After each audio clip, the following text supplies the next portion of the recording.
L-Odwa tajba. Il-Knisja f'Malta tifraħ u tirringrazzja lil Alla li llum is-Sibt 8 ta' Mejju se jkollha 4 saċerdoti ġodda. Dun Rodrik Baldacchino u Dun Jean-Claude Xkembri mill-parroċċa ta' Santa Katarina Żejtun, Dun Joshua Cortis mill-parroċċa ta' San Gaetano il-Ħamrun u Patri Mark Xikluna tal-Ordni tal-Aħwa Minuri Kapuċċini. Huma se jiġu ordnati saċerdoti minn Monsinjur Arċisqof Charles Xikluna matul din il-quddiesa mill-Bażilika Minuri ta' Kristu Re f'Raħal Ġdid. Matul ir-rit tal-ordinazzjoni se jagħmlu l-wedid tagħhom lil Alla quddiem l-Arċisqof u jimteddu mal-art waqt il-litanija tal-qaddisin biex aħna nitolbu għalihom.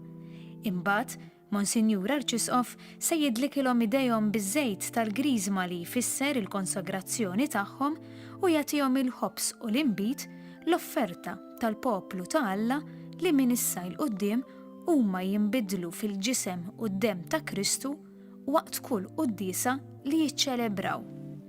Imbagħad Monsinjur Arċisqof se jidlek idejhom biż-żejt tal-griżma li jfisser il-konsagrazzjoni tagħhom u jagħtihom il-ħobs u l-inbit l-offerta tal-poplu ta' Alla li minn issa l quddiem huma jinbidlu fil-ġisem u d-demm ta' Kristu waqt kull quddiesa li jiċċelebraw.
Fl-isem tal-Missier u tal-Iben u tal-Ispirtu Santu. Amen. Il-paċi ma'kom. Ħuti jew narfu ħtijietna biex nitejjew tajjeb ħalli niċċelebraw il-misteri qaddisa. Nistqar l-Alla li jista' kollox u lilkom ħuti li jiena rnibt ħafna bil-ħsieb, bil-kliem, bil-emil u billi ħallejt dmirijieti. Tiegħi, bl-akbar ħtija tiegħi. Għalhekk nitlob lill-imqazza Marija dejjem Verġni, lill-anġli u l-qaddisin kollha u lilkom ħuti biex titolbu għalija lill-mulej Alla tagħna. Eħenna lina Alla li jista' kollox, jaħfrilna dnubietna u jwassalna għal ħajja ta' dejjem.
Gloria lill'alla fidelitas vevit. Magiflar hidmet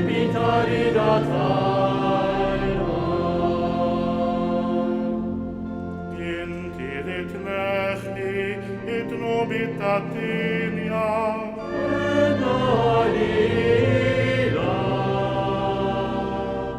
Intilit nechi et nobitatinia.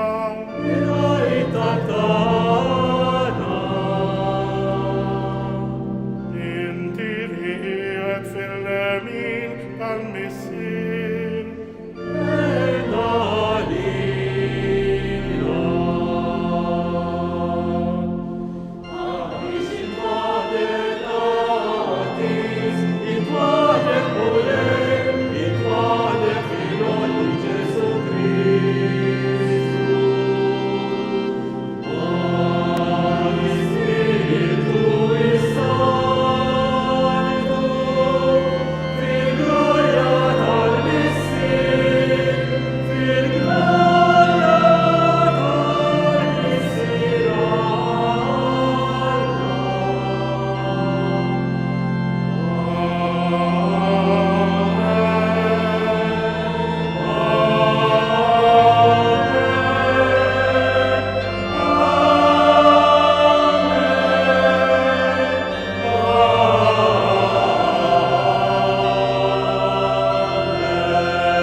Nitolbu. Mulej Alla tagħna inti tinqeda bil-ministeru tas-saċerdoti biex tmexxi lill-poplu tiegħek. Għati lil dawn id-djakni tal-Knisja tiegħek li llum oġbok tażilhom għall-uffiċċju tal-Presbiterat li jaqduk sal-aħħar skont ir-rieda imqazza tiegħek biex bil-ministeru u l-ħajja tagħhom isseħħilhom iħabbirku għall-glorja ta' Ibnek Ġesu Kristu Sidna li hu Alla u li miegħek jgħixu jsaltan flimkien mal-Ispirtu Santu għal dejjem ta' dejjem.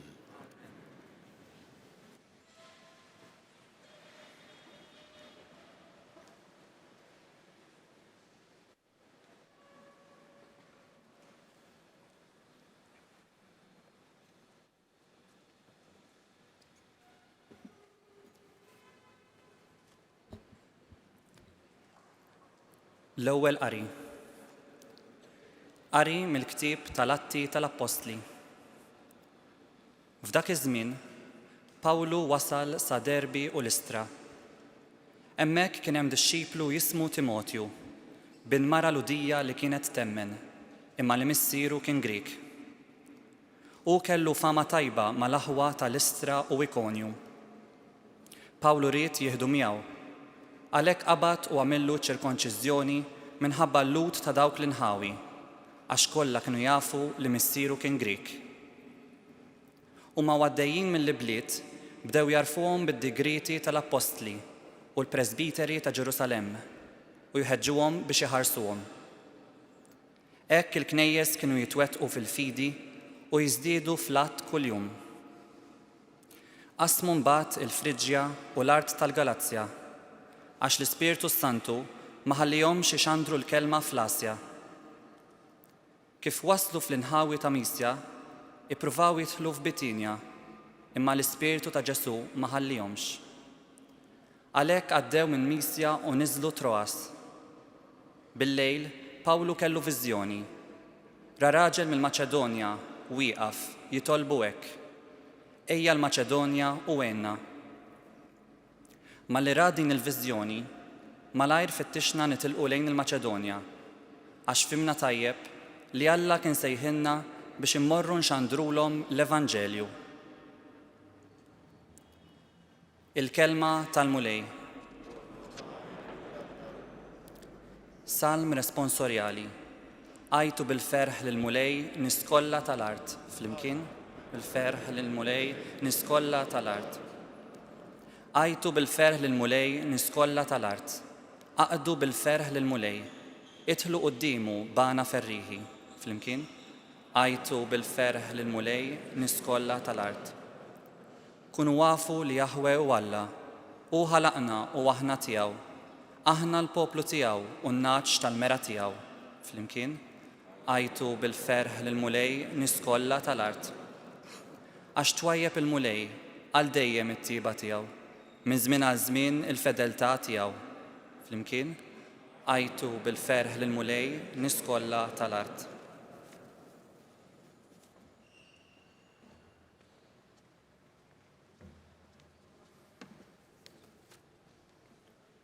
It-tieni qari. Qari mit-tieni ittra ta' San Pawl Apostlu lil Timotju. Ibni l-Aziz, tistħi xejn minħabba fix-xhieda għal sidna, anqas minħabba fija priġunier tiegħu. Imma aqsam miegħi it-tbatija għall-Evanġelju u għafda fil-qawwa ta' Alla li salvana u sejħilna b'sejħa qaddisa. Mhux għax qis l-emejjel tagħna, imma skont il-pjan tiegħu stess u skont il-grazzja tiegħu. Din il-grazzja tajjilna qabel iż-żmien tal-eternità fi Kristu Ġesu. Imma deret issa permezz tad-dera tas-Salvatur tagħna Kristu Ġesu li qeret il-mewt u dawwal il-ħajja bla tmiem permezz tal-Evanġelju li għalih jien kont magħmul predikatur, apostlu u muallim. Din il-kawża li għaliha qiegħed imbagħti. Imma b'daqshekk ma nistħix, għax jien naf f'min emmint u naf sewwa li hu jħares it-teżor li kien fdat f'idejja sa ma jasal dak il-jum. Żomm quddiem għajnejk l-eżempju tat-tagħlim sħiħ li smajt minn għandi fil-fidi u fl-imħabba li huma fi Kristu Ġesu. Ħares bil-għajnuna tal-Ispirtu Santu li għammar fina it-teżor sabiħ li kien fdat fidejk. Il-kelma tal-mulej.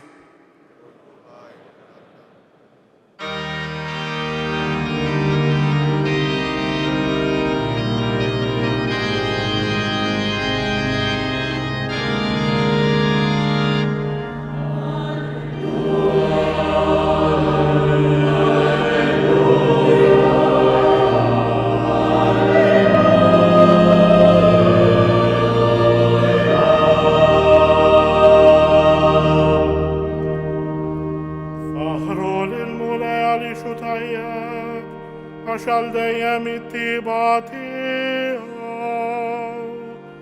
Ħajjejdu li Israel għal dejjem it-tiba tiegħu.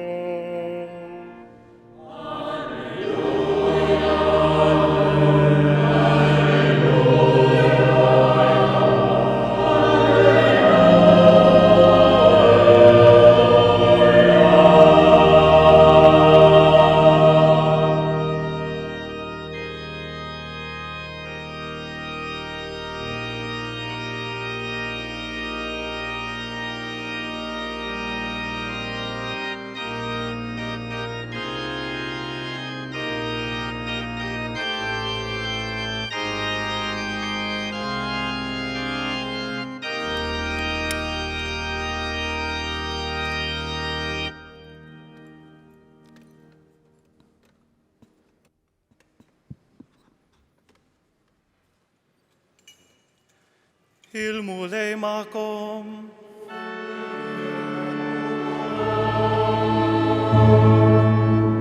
Qari mill-Evanġelju skont San Ġwan.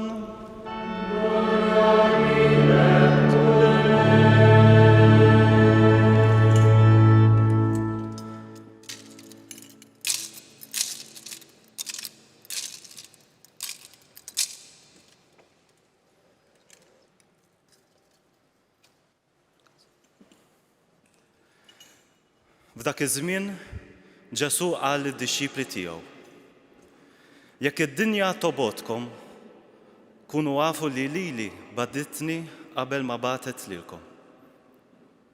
Kieku intom kontu tad-dinja, id-dinja kienet tħobbkom bħalma tħobb dak li hu tagħha. Iżda billi m'intomx tad-dinja għax jien ħriġtkom mid-dinja, id-dinja tobodkom. Ftakru fil-kelma li jettilkom. Il-qaddej mhuwiex akbar minn sidu. Jekk jippersegwitaw lili, qatt jippersegwitaw lilkom ukoll. Jekk ħarsu l-kelma tiegħi, qatt iħarsu tagħkom ukoll. Imma dan kollu qatt jagħmluhulkom minħabba f'ismi, għax huma ma jafux lil dak li batni. Il-kelma tal-mulej.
Jersqu dawk li se jordnaw preżbiteri.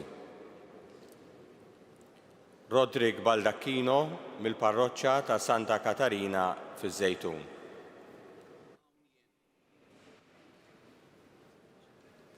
Joshua Cortis mill-parroċċa ta' San Gaetanu fil-Ħamrun.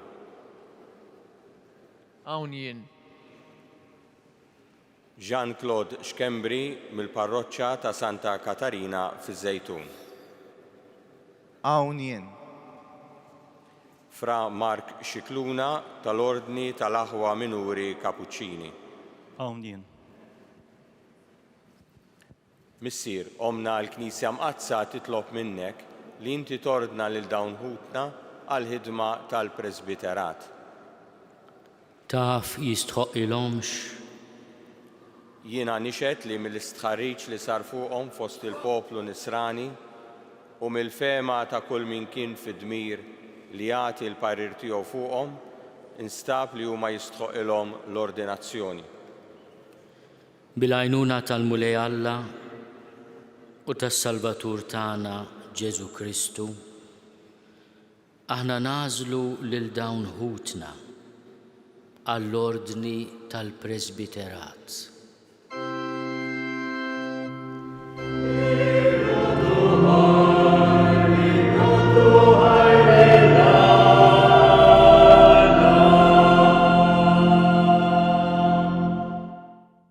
Ċipa ta' inkoraġġament.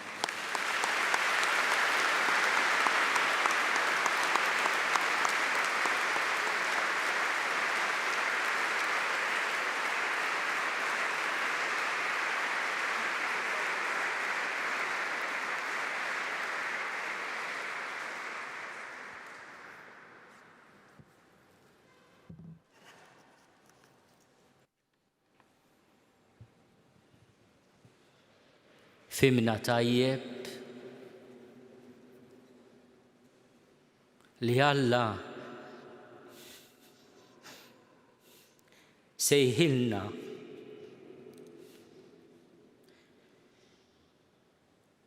biex immorru inxandru l-Evanġelju. Eżiż djakni, din il-kelma tkun dejjem fuq fomkom u fil-qalb tagħkom.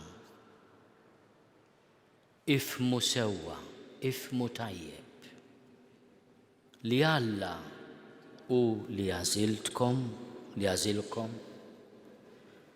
bħalma ja Ġesu mhux intom għażiltu lili imma jien għażilt lilkom. U din is-sejħa hija sejħa biex tmorru u xandru l-Evanġelju, aħbar tajba. Qisu li tiftakru l-missjoni tagħkom illi twasslu kull imkien l-aħbar it-tajba, l-Evanġelju. Nitlobkom f'isem il-Knisja biex tagħmlu ħilitkom kollha u intom stess tkunu aħbar tajba. Għaliex x'jiswa li inti jkollok messaġġ għażiż imma min jiltaqa' miegħek jibqa' b'toma qarsa. Itolbu li kull min jiltaqa' magħkom ikollu dik it-toma tajba ta' min iltaqa' ma' Evanġelju, aħbar tajba. Fil-qari mill-ktieb tal-Atti tal-Apostli, ktieb tant għażiż għalina l-Maltin u l-Awċin, illum kellna ħjiel tat-taħbit ta' dawk li kienu magħżula mill-mulej u mibgħuta, apostli mibgħuta. U is-silta tibda b'għażla li jagħmel l-apostlu missierna Pawlu. Kien hemm dixxiplu jismu Timotju. Kellu fama tajba. Pawlu rid jieħdu miegħu, jissieħbu miegħu fil-missjoni tiegħu. Intom ulied San Pawl isukom bħal Timotju, magħżula bl-interċessjoni tal-apostlu missierna biex tissieħbu mal-missjoni tiegħu li fostna ġib il-qawwa tal-Ispiritu Santu u bil-qawwa tal-fejqan. Aw tant ġrieħi fid-dinja, fis-soċjetà. Kunu intom li kull fejn taraw ġerħa twaslu d-duwa, il-balzmu tal-ħniena u tal-faraġġ.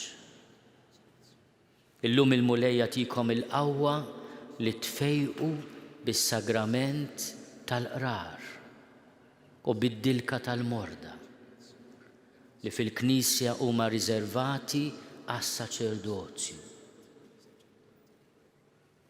Intom imsejħin biex twasslu dan il-fejqan spiritwali lill-poplu tagħna. Ħafna drabi aħna niltaqgħu ma' ġerħat li ħut minna ikunu waslu lill-poplu ta' Alla. Itolbu l-grazzja li qatt ma tferu l-ħadd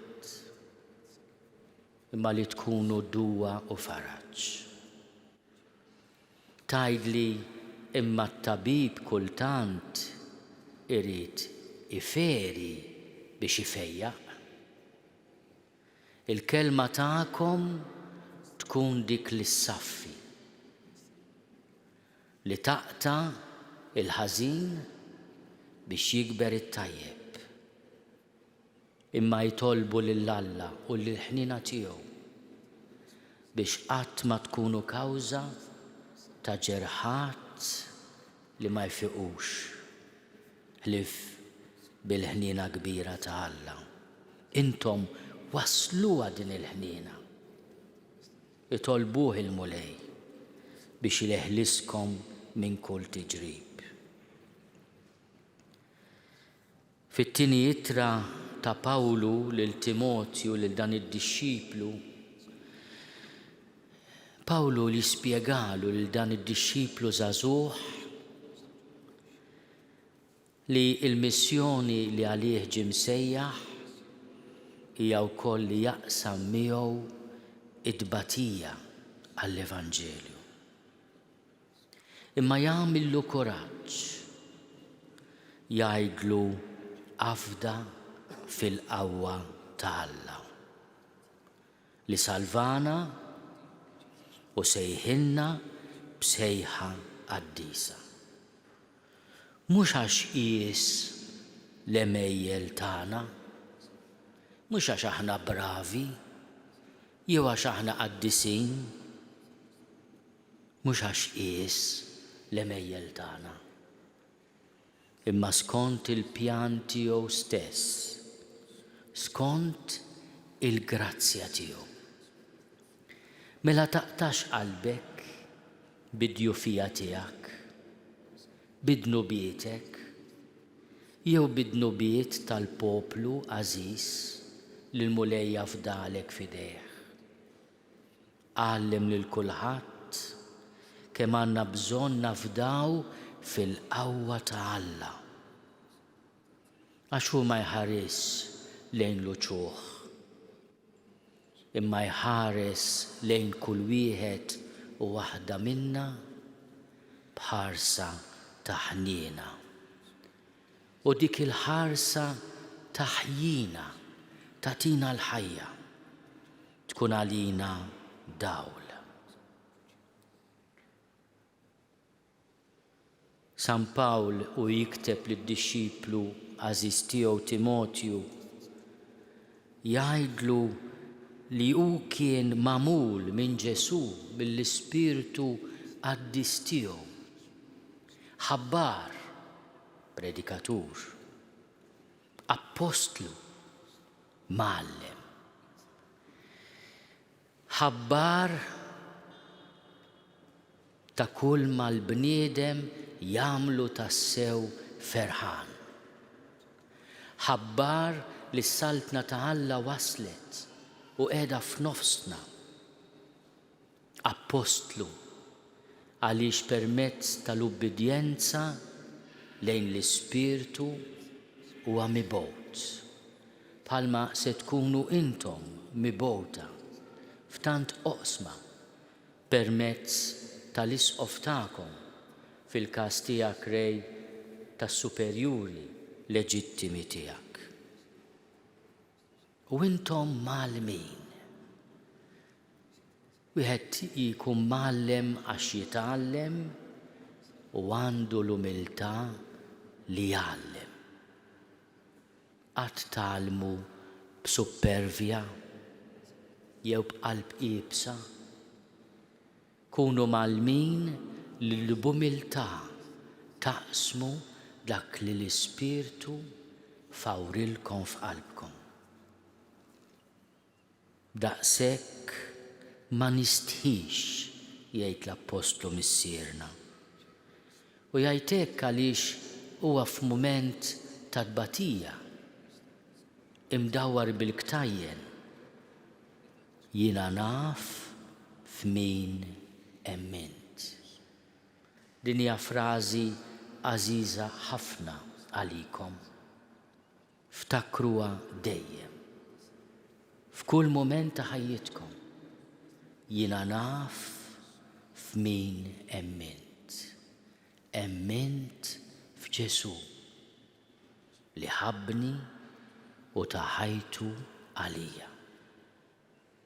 Imma jiena nistidinkom li dan l-arfien ma jkunx biss li taraf minu Ġesu, imma li taraf lil Ġesu. Taf f'min emmint. Tafu.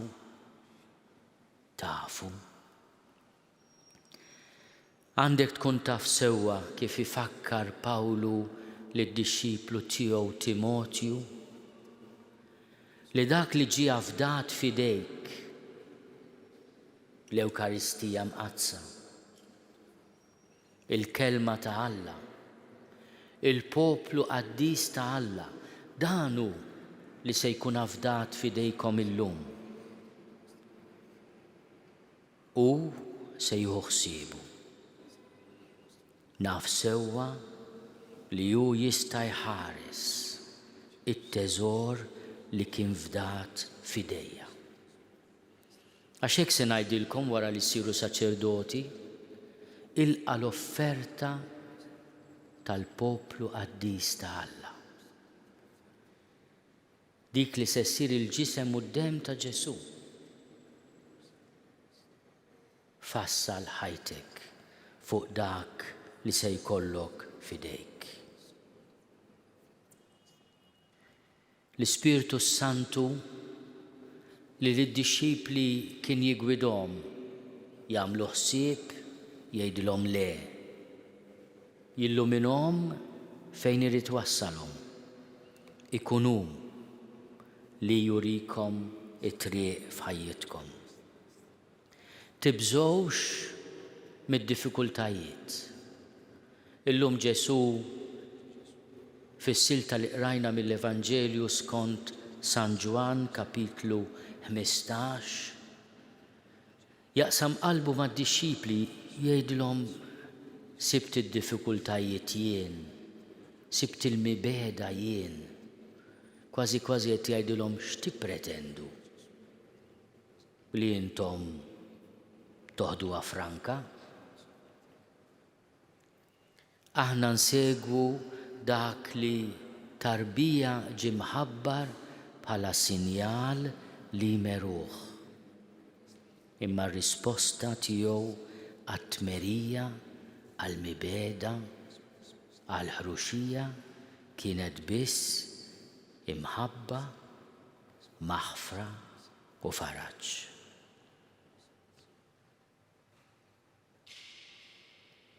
Nitolbu ħafna likom. Waqt li nirringrazzjaw lill-ġenituri tagħkom u lill-Knisja fil-parroċċi eżistakom fl-ordni tal-Aħwa Kapuċċini li waslukom hawn illum, nitolbu biex il-mulej iħariskom dejjem. Ikun hu li waqt li jaħfrilkom dnubietkom jagħtikom il-qawwa tkunu fejqan għall-poplu tiegħu. Intom li tafu f'min emmintu waslu lill-poplu tagħna biex jemmen, jittama u jħobb.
Eżis uliedi, qabel tersqu biex tirċievu l-ordni tal-presbiterat, jeħtieġ tistqarru quddiem il-poplu, ir-rieda tagħkom li tidħlu għal dan l-uffiċċju.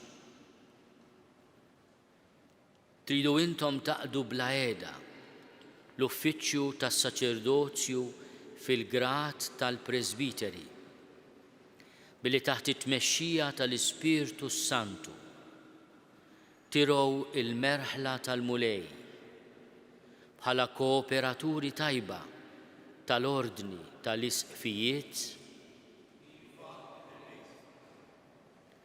Tridu intom taqdu bil-għaqal u kif jixraq il-Ministeru tal-Kelma fix-xandir tal-Evanġelju u fit-tifsir tal-fidi Kattolika. Tridu intom tiċċelebraw bil-fedeltà il-misteri ta' Kristu skont it-tradizzjoni tal-Knisja, speċjalment is-sagrifiċċju tal-Ewkaristija u s-sagrament tar-rikonċiljazzjoni għat-tifħir ta' Alla u tqaddis tal-poplu Nisrani. Tridu intom flimkien miegħi titolbu l-ħnina ta' Alla għal poplu fdat lilkom. Intom u tħarsu bla eda il-kmandament li titolbu dejjem. Tridu intom tinaqdu dejjem aktar ma' Kristu il-Qassis il-Kbir li talilu nnifsu lill-Missier bħala vittma bla teba għalina u li flimkien miegħu tikkonsagraw ruħkom lill-Alla għas-salvazzjoni tal-bnedmin.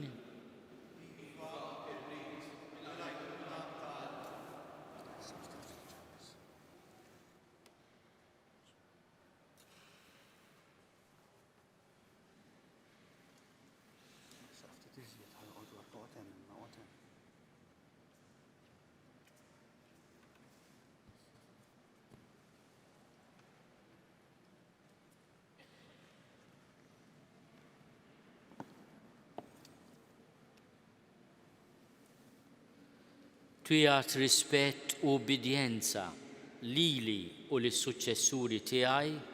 Iva inwiet. Alla li beda din l-opra tajba fik iwassala għat-tmiem.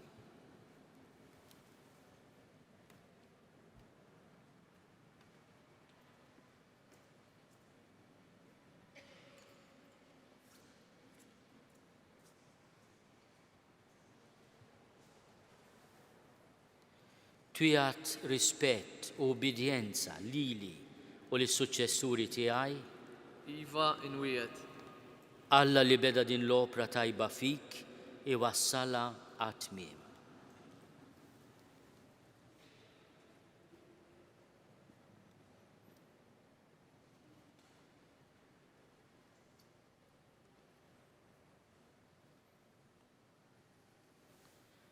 Twijat rispett u ubidjenza lili u lis-suċċessuri tiegħi. Iva inwiet.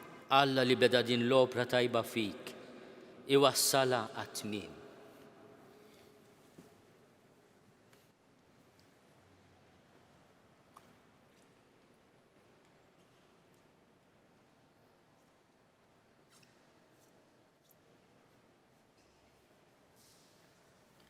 Twijat rispett u ubidjenza lill-Isqof Djoċeżan u lis-Superjur leġittimu tiegħek. Iva inwiet. Alla li beda din l-opra tajba fik iwassala għat-tmiem.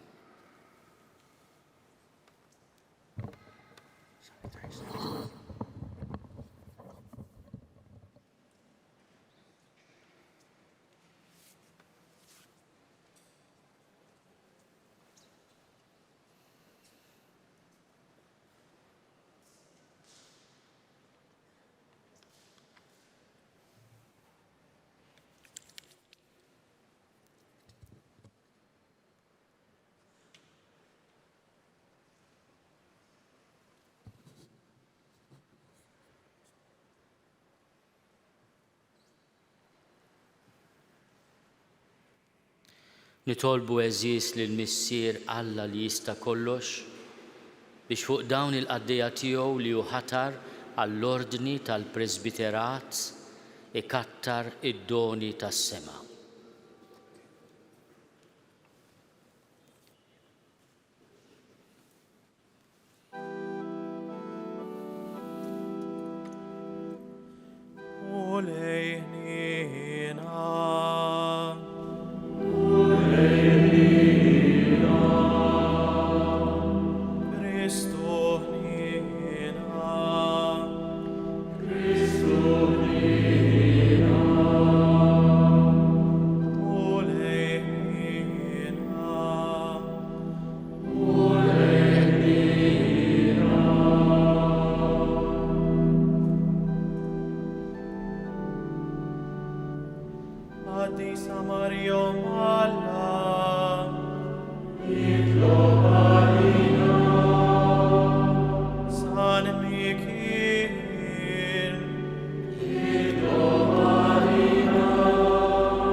Santa Maria Maddalena,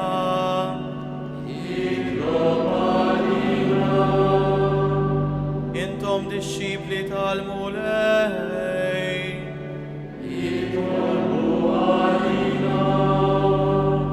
San Stefano,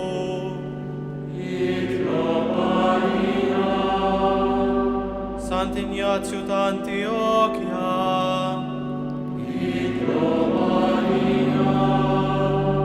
Santa Perpetua o Santa Felicita,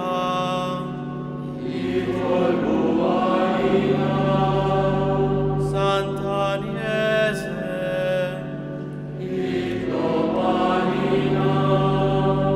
Santa Catarina d'Alessandria,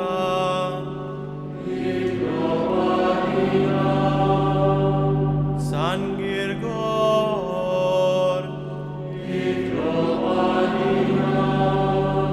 Santo Esti,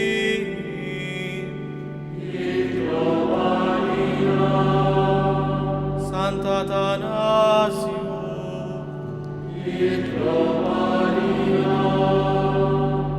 San Basilio,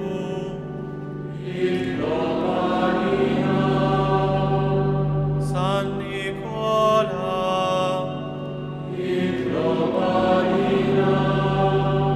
San Martin,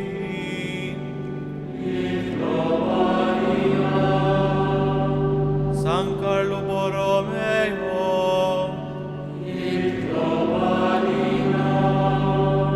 San Cirillo, San Metodio,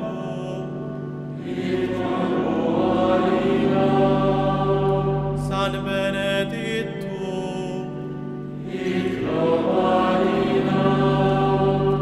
San Francesco, San Domingo,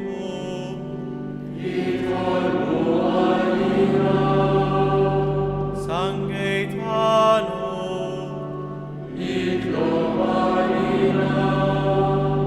Sant'Ignazio da Loyola,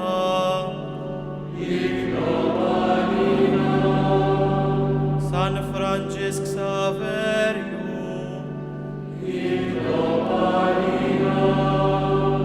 San Juan Maria Vianney,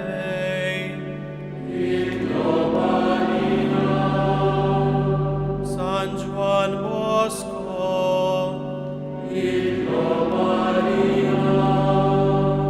San Leopoldo Mandic,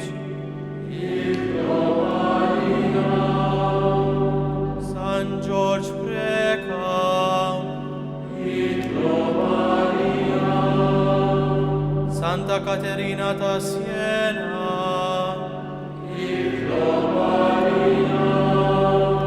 Santa Teresa ta' Gesù,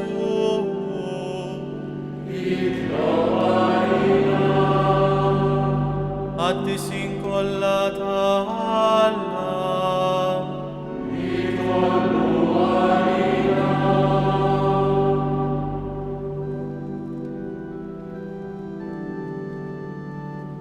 Urin amana,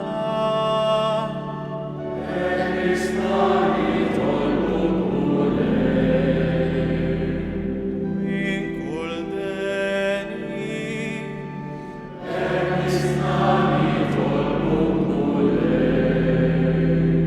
in cul tu,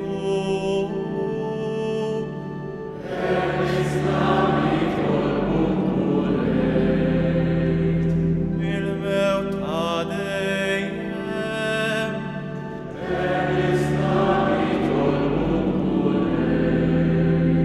l'incarnazioni tiec,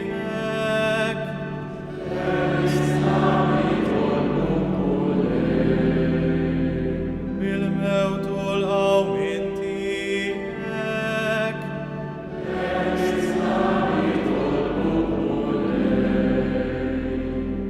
il migiata l'Spiritus Sancto,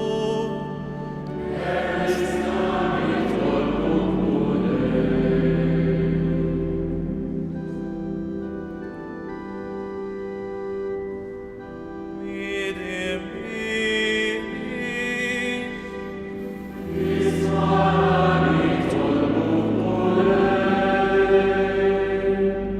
Meshi l-Knisja tiegħek u ħarisa,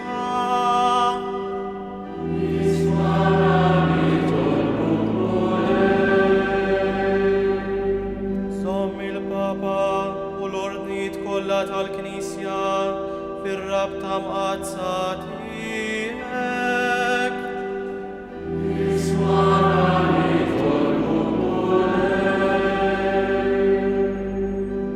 Birek dawn il-mażulin tiegħek.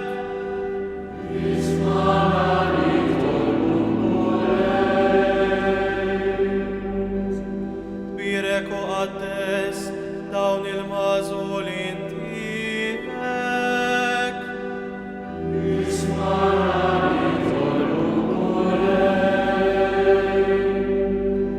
Birek qaddes u konsagra dawn il-mażulin tiegħek.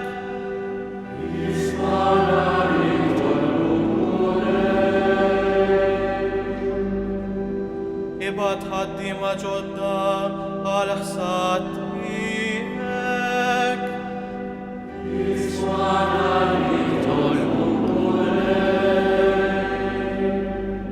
Ħati paċi u ftehim tassew lill-popli kollha.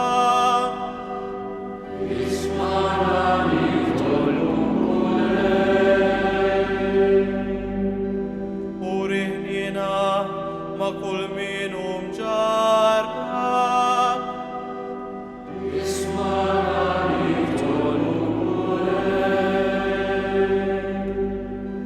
Għawina u ħarisna fis-servizzi mqaddes tiegħek.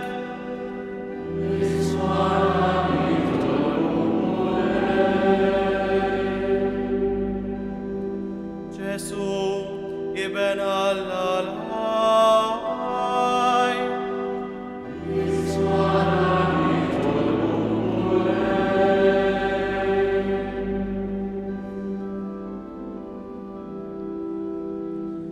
Christus mana.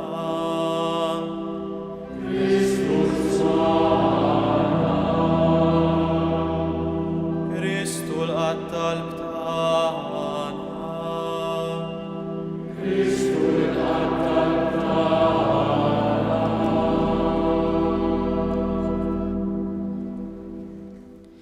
Ismana nitolbuk muli Alla tagħna u sawwa fil-barka tal-Ispiritu Santu u l-grazzja tas-saċerdozju fuq dawn il-qaddija tiegħek li aħna qegħdin inresqu quddiem il-ħarsa tiegħek biex ikunu ikkonsagrati. Ibqa' tihom dejjem u bil-kotra dak li qed tagħtihom issa. Bi Kristu Sidna.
Illum maħna mulej missier qaddis Alla ta' dejjem li tista' kollox. Minnek id-dinjità li għandu kull bniedem intqassam il-grazzi kollha. Bik kollox jimxi l-qudiem, kollox jitqawwa. Int biex issawwar poplu saċerdotali, fiħdanu bil-qawwa tal-Ispirtu Santu, tqassam f'ordnijiet diversi il-ministri ta' Kristu Ibnek. Sa minn żmien il-patt il-qadim briti mistiċi twaqfu l-uffiċċji u kottru. Għalhekk meta qed lil Mosè u lil Aaron biex imexxu u jqazzu l-poplu, għażilt irġiel oħra ta' dinjità u grat inqas minnhom biex imseħbin magħhom jgħinuhom fil-ħidma tagħhom. Hekk fid-deżert inċerrit l-ispirtu ta' Mosè fir-ruħ ta' 70 raġel bil-għaqal biex hu bil-għajnuna tagħhom seta' jmexxi aħjar il-poplu tiegħek.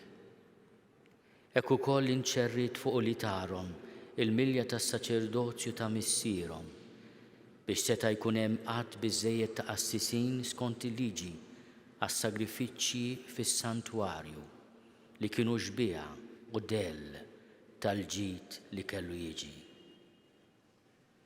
Fl-aħħar nett imbagħad missier qaddis intbagħat fid-dinja lil-ibnek, lil Ġesu, l-Apostlu u l-qassis il-kbir tar-reliġjon li nistqarru. U bl-Ispirtu Santu offra lilu nnifsu lilek bħala vittma safja u sieħeb fil-missjoni tiegħu lill-Apostli imqazzin fil-verità. U żittilhom bħala sħabhom irġiel oħra biex ixandru u jwettqu l-ħidma tas-salvazzjoni fid-dinja kollha. U issa lilna wkoll dgħajfin kif aħna. Għatina n-nies li neħtieġu biex jgħinuna. Aħna u naqdu is-saċerdozju apostoliku. Għati nitolbuk missier li tista' kollox. Id-dinjità tal-ordni tal-presbiterat lil dawn il-qaddejja tiegħek. Ġeddet fihom l-ispirtu tal-qdusija. Għamelu Alla li jilqgħu minn għandek l-uffiċċju tat-tieni grad, jożżuh u jżommuh għal dejjem. U bl-eżempju ta' ħajjithom idaħlu r-rażan fl-imġiba. Jalla jkunu ħaddiema tajbin li jaħdmu id fit mal-ordni tagħna biex it-tagħlim tal-Evanġelju bix-xandir tagħhom jagħmel bil-grazzja tal-Ispirtu Santu kotra ta' frott fi qlub il-bnedmin u jasal sa truf l-art kollha. Ħajkunu flimkien magħna amministraturi fidili tal-misteri tiegħek biex il-poplu tiegħek jiġġedded bil-ħasil ta' twelid ġdid fil-magħmudija u jkollu l-ikel tar-ruħ mill-artal tiegħek u l-midinbin jiksbu mill-ġdid il-ħbiberija miegħek u l-morda serħanu faraġ fil-mart tagħhom. Ħajjissieħbu magħna biex jitolbuk tħenn għal poplu fdat lilhom u għad-dinja kollha. Hekk il-ġnus jinġemgħu il-koll flimkien fi Kristu u jsiru l-poplu wieħed tiegħek li jilħaq il-milja tiegħu fis-saltna tiegħek. Bibnek Ġesu Kristu Sidna li Alla u miegħek jgħixu jsaltan flimkien mal-Ispirtu Santu għal dejjem ta' dejjem.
Il-Missier Ġesu, il-Mulej Ġesu, l-Missier dilku bl-Ispirtu Santu u l-qawwa, iħarsek ħatqaddes il-poplu Nisrani u toffri is-sagrifiċċju lill-Alla.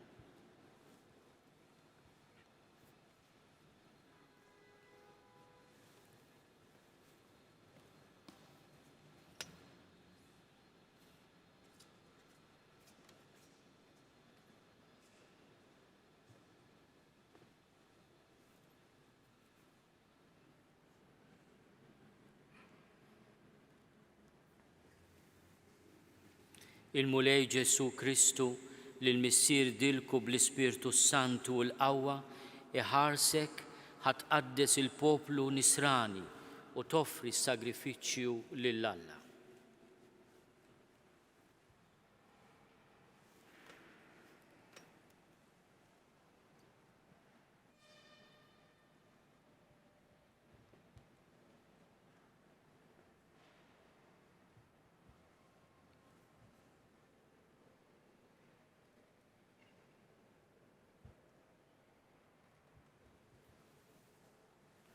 Il-Mulej Ġesu Kristu l-Missier dilku bl-Ispirtu Santu u l-qawwa iħarsek ħatqaddes il-poplu Nisrani u toffri is-sagrifiċċju lill-Alla.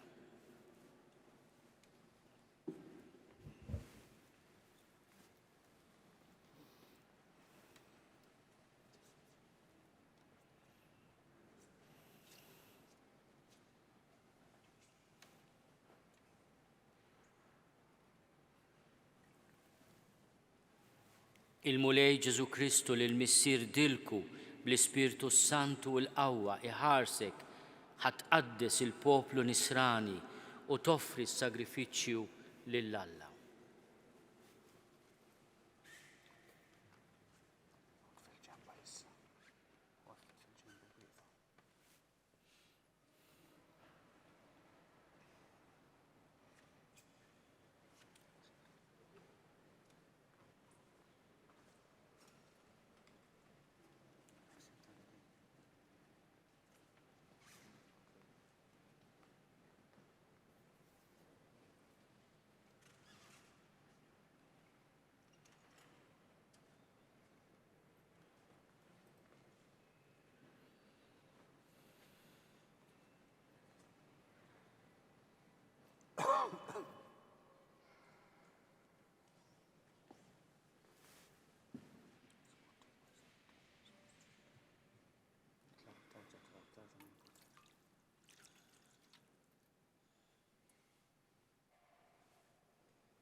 Ilqa l-offerta tal-poplu qaddis li se ssir lill-Alla.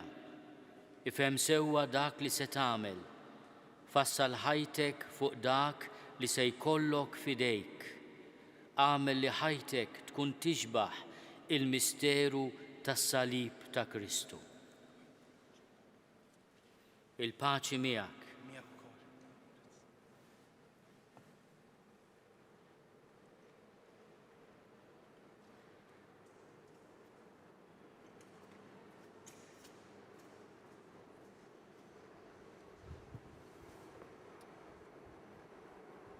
Ilqa l-offerta tal-poplu qaddis li se ssir lill-Alla.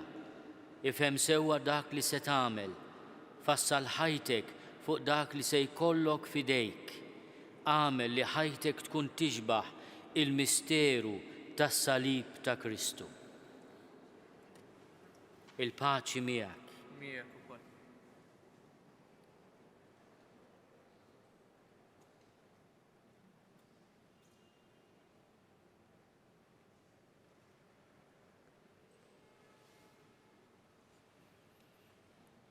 Ilqa l-offerta tal-poplu qaddis li se ssir lill-Alla. Ifhem sewwa dak li se tagħmel. Fassal ħajtek fuq dak li se jkollok fidejk. Għamel li ħajtek tkun tixbaħ il-misteru tas-salib ta' Kristu.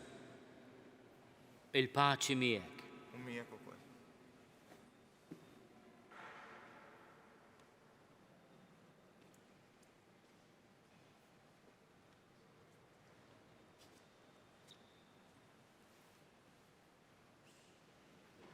Ilqa l-offerta tal-poplu qaddis li se ssir lill-Alla. Ifhem sewwa dak li se tagħmel. Fassal ħajtek fuq dak li se jkollok fidejk. Għamel li ħajtek tkun tixbaħ il-misteru tas-salib ta' Kristu. Il-paċi miegħek.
Nitolbu ħuti biex is-sagrifiċċju tiegħi u tagħkom ikun joġob lil Alla l-Missier li jista' kollox.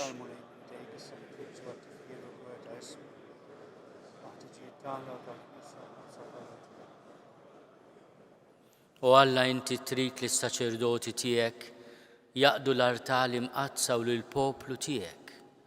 Għamel li bis-saħħa tas-sagrifiċċju li se nofrulek is-servizz tagħhom ikun dejjem jogħġbok u fil-Knisja tiegħek jagħmel frott li jibqa' għal dejjem bi Kristu Sidna.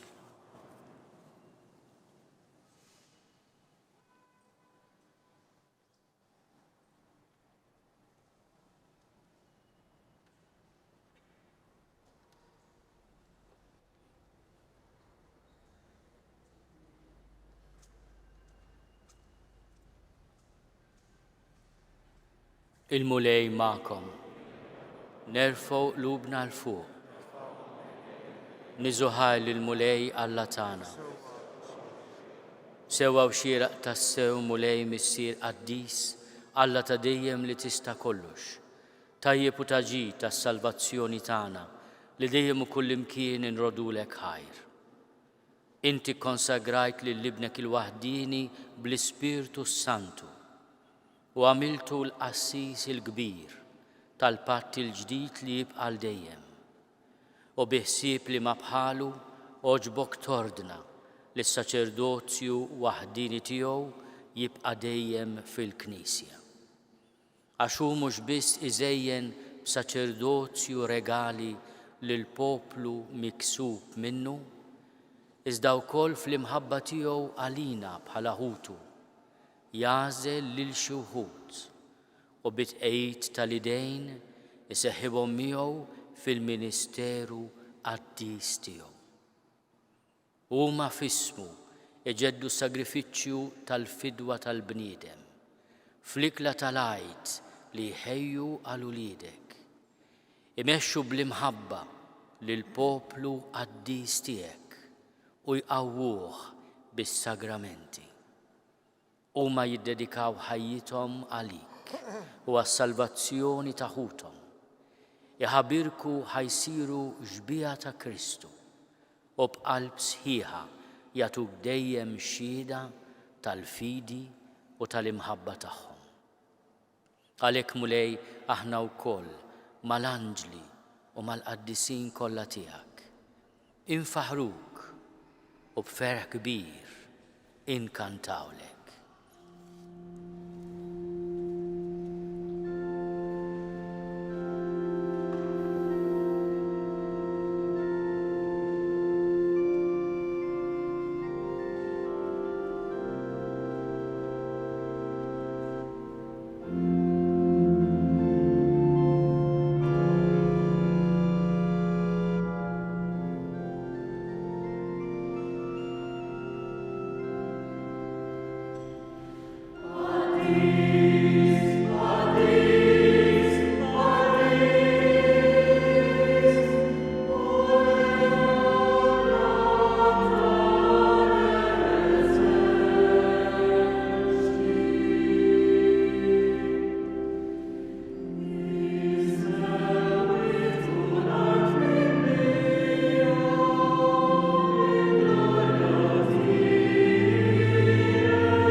Qaddis tas-sewint mulej inti lajn ta' kull qdusija. Qaddis għalhekk nitolbuk dawn l-offerti bil-barka tal-Ispirtu tiegħek biex isiru għalina il-ġisem u d-dem ta' Sidna Ġesu Kristu li meta kien se jingħata biex minn raj ħibati ħal ħobs, ratti l-ħajr, qasam, tal id-dixxipli tiegħu u qal. Ħudu u kulu l-koll minn dan, għax dan huwa ġismi li jingħata għalikom.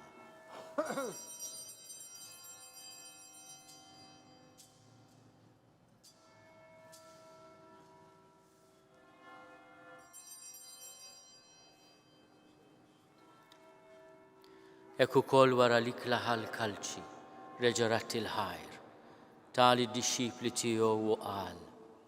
Ħudu u ixorbu minnu l-koll, għax dan huwa l-kalċi ta' demmi tal-patt il-ġdid li jibqa' għal dejjem. Id-demm li jxerret għalikom u għall-bnedmin kollha għal maħfra ta' dnubiet. Għamlu dan tifkira tiegħi.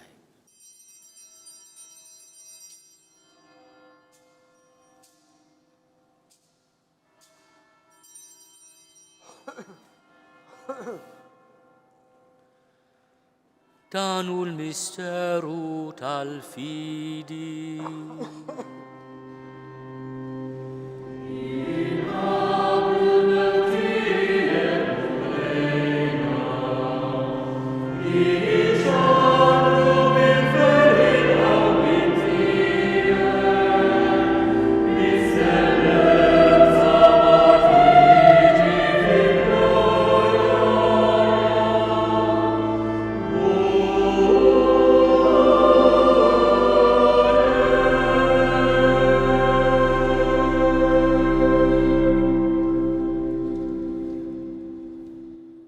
Għalhekk aħna nagħmlu dan tifkira tal-mewt u l-qawmien ta' Sidna Ġesu Kristu.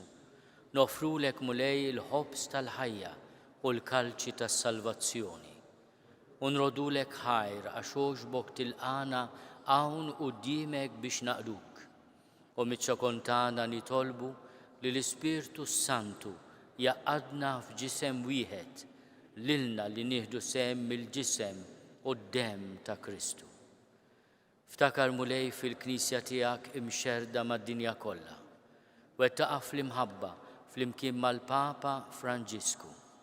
Miegħi għaddej tiegħek mingħajr ma jistoqli.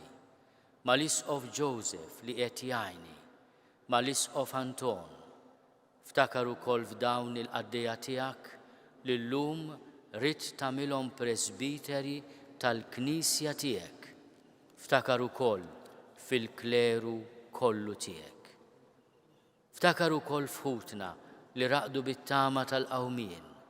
Ftakar fil-mejtin kollha. Daħalhom quddiemek fid-dawl tas-sebħ tiegħek. Ħenna lina l-koll nitolbuk. Għati lilna wkoll il-wirt tal-ħajja ta' dejjem.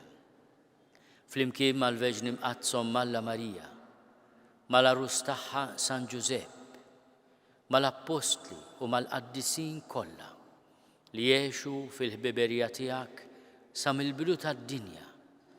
Għamel li magħhom infaħruk u nsebħuk Ġesu Kristu ibnek.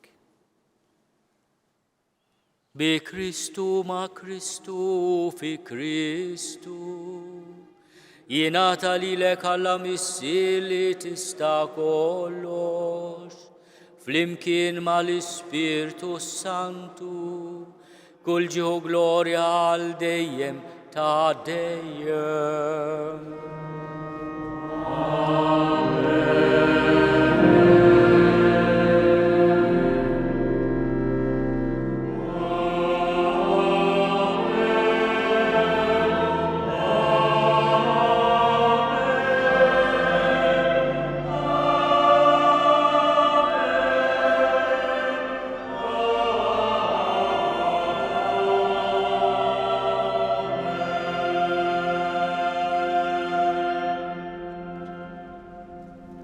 Ejjew nitolbu kif għallimna u ridna nagħmlu li ben ta' Alla Ġesu għas-salvazzjoni tagħna. missierna li inti fis-smowiet jitqaddes ismek tiġi saltnatek, ikun li tritint kif is-sema egda fl-art. Ħobżna ta' kuljum atina llum, aħfrilna dnubietna palma naħfru lil minu ħati għalina, la ddaħħalniex fit-tiġrib iżda eħlisna mid-deni. Eħlisna nitolbuk mulej minn kull deni. Atina fit-tjieba u l-ħnina tiegħek il-paċi fi żmienna biex inkunu ħielsa dejjem mid-dnub u mħarsa minn kull inkwiet.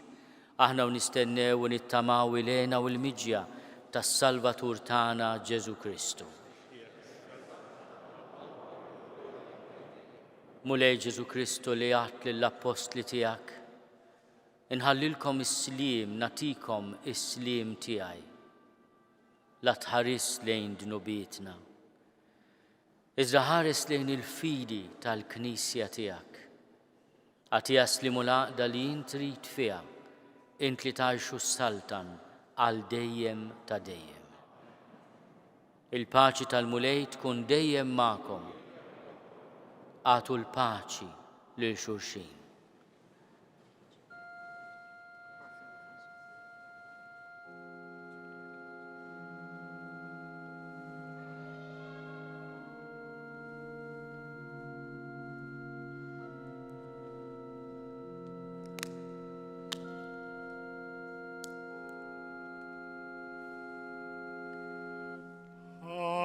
Aruf ta'Alla nitnaħid nubit tad-dinja.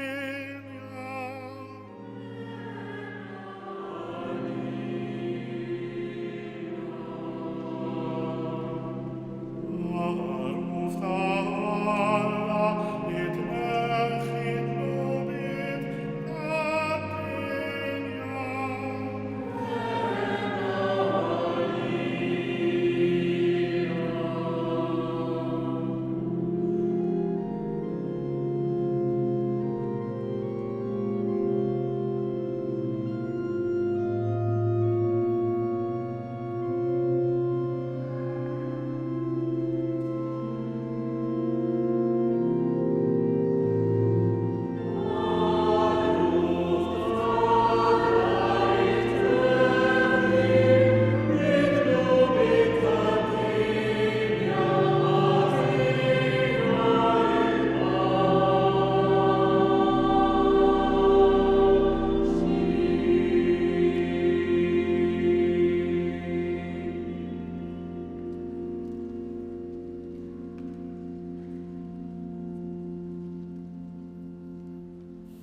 Danu l-ħaruf ta' Alla, danu li neħid nubit tad-dinja, ħen jindawk li huma mistiedna għall-ikla tal-ħaruf. Mulej ma jistoqlix li tidħol taħt is-saqaf tiegħi, iżda biss kelma waħda u ruħi tkun infejqa.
flimkien ngħidu it-talba għat-tqarbina tax-xewqa.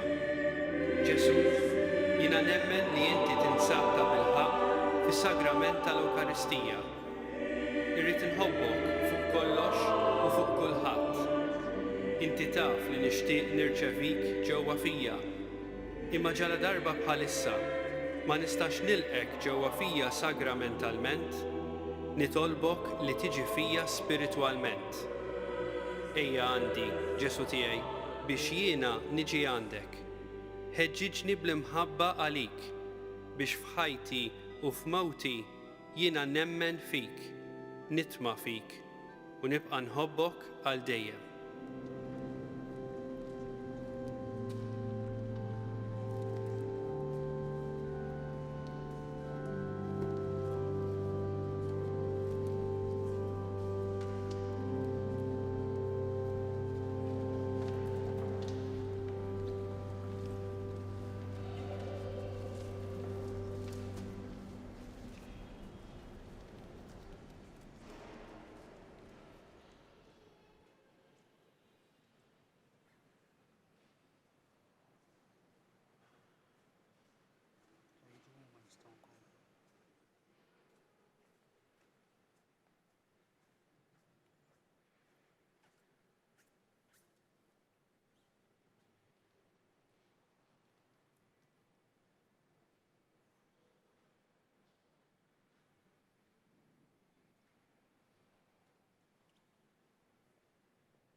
Nitolbu. Għamil mulej li din il-vitma qaddisa li jaħlu frejnilek u li bijat qarbinna, tqaddes lis-saċerdoti u lill-qaddejja tiegħek kollha biex ikunu dejjem maqudin miegħek fl-imħabba u jistoqlhom jaqdu lill-kobor tiegħek kif jixraqlek bi Kristu Sidna.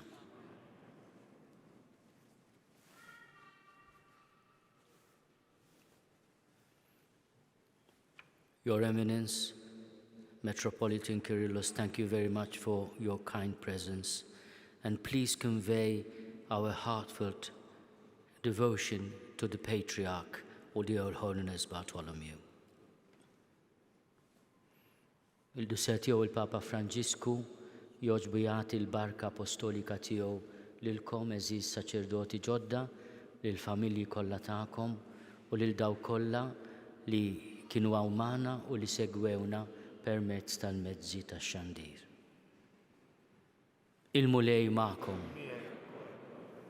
Alla li waqqaf u jmexxi l-Knisja jaħariskom dejjem bil-grazzja tiegħu biex bil-fedeltà kollha taqdu l-Ministeru ta' Presbiteri.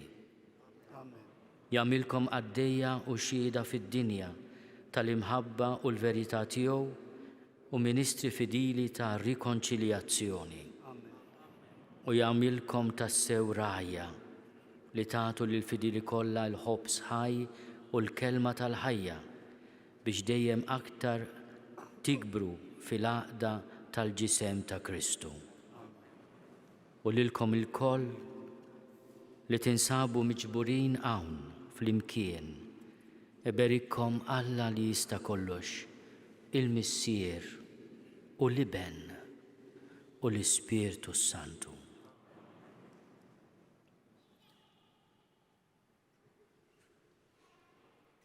Morru fil-paċi ta' Kristu.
Naslu fit-tmiem il-qudiesa tal-lum li matula ġew ordinati 4 saċerdoti ġodda. Illum inżommu b'mod speċjali fit-talb tagħna lil Dun Rodrigue Baldacchino, Dun Jean-Claude Kembri, Dun Joshua Cortis u lil Patri Mark Xikluna kif ukoll lis-saċerdoti kollha. O Marija, idħol għas-saċerdoti biex jikbru fil-qdusija, ixandru l-kelma ta' Alla bil-kuraġġ, jiċċelebraw is-sagramenti bil-ferħ u jkunu qalb il-poplu ta' Alla. Infakkarkom li l-lejla fis-6:30 tixxandar il-quddiesa mis-Santwarju Nazzjonali tal-Madonna ta' Pinu. Għada filgħodu l-Arċisqof Charles Xikluna se jiċċelebra quddiesa f'Jumlom mill-Knisja ta' Ġesu Nazzarenu iż-Żejtun u wara jinawgura shelter għan-nisa u tfal vittmi tal-vjolenza. Nawguralkom il-kumplament tal-għodwa tajba.